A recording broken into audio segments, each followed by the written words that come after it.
around 11 days after the election, with negotiations between the various parties inching slowly towards the possibility of a minority government for one of the major parties, the first deal has finally been struck between Labor and the Greens. Theoretically, it slightly strengthens Labor's argument that it will be best able to provide stable government and puts major party support in the lower house at 73 seats each.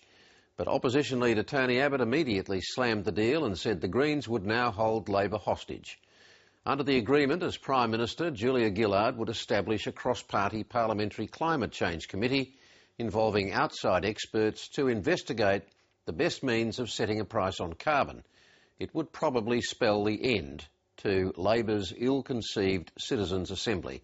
It would also be boycotted by the opposition. Political editor Heather Hewitt.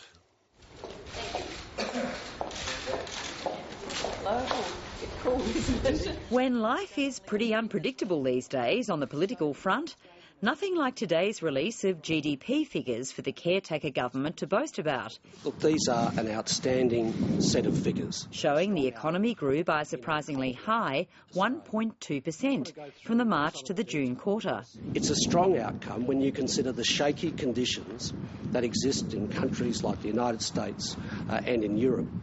And I can say from my G20 involvement that finance ministers elsewhere and prime ministers elsewhere would kill for a set of outcomes such as these. Hello. Morning. Hi, everyone. They may not kill for the uncertain political climate Australia is in, though today Labor did have something extra to crow about, that it thinks gives it the psychological edge in ongoing negotiations to form a minority government. Congratulations, thank you.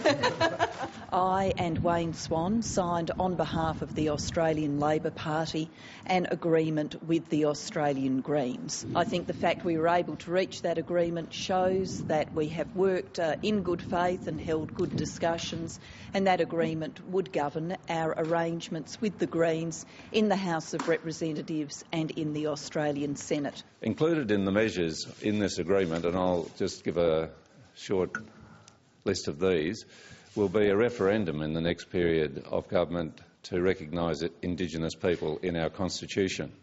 There'll be a climate change committee with the status and wherewithal of a cabinet committee, but it will be inclusive as it moves towards looking at the best way for this nation to tackle climate change, including a carbon price. The Greens had long indicated they'd prefer to side with a minority Labor government, but Tony Abbott was treating the announcement as big news. What today's announcement means is that Australia now has two coalitions.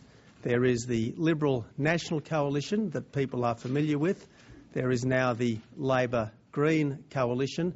Only one of those coalitions will be good for regional Australia. I'd expect Mr Abbott to generate fear. That's the election campaign we've just lived through, and Mr Abbott is continuing in the same vein. He was certainly sticking with this line, which both the Greens and Labor reject. Obviously, there was a deal pre-election which neither the caretaker Prime Minister nor the leader of the Greens was prepared to be upfront about. Well, because there has been no serious discussion between the Greens and the coalition. Senator Brown came to see me at 5 o'clock yesterday evening and announced that the Greens were on the verge of doing a deal with the Labor Party. And Tony Abbott would not have been surprised by this, no matter what he said at his news conference. In the package of Green demands contained in the agreement with Labor, including parliamentary reforms, was a cross-party committee on climate change. This was assumed to mean the dumping of Julia Gillard's promised Citizens' Assembly.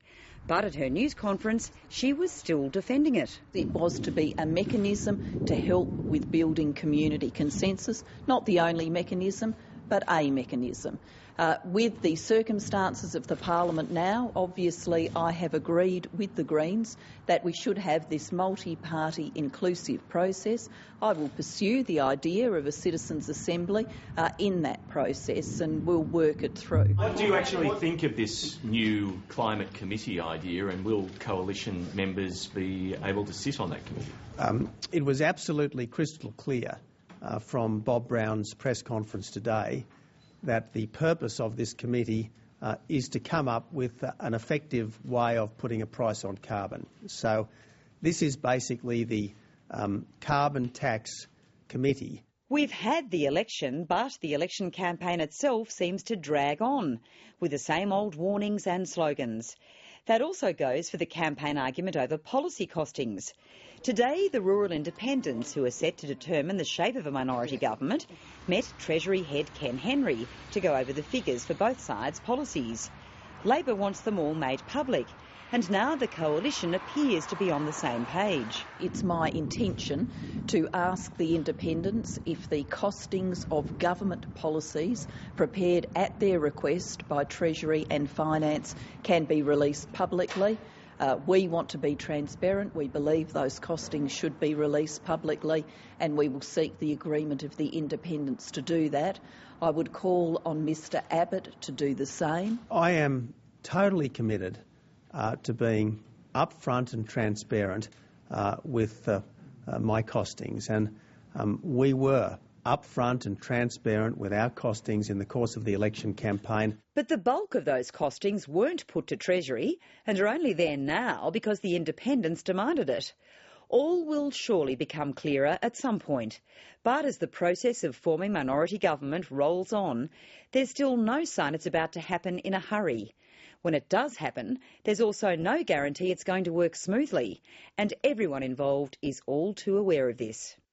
Political editor Heather Hewitt.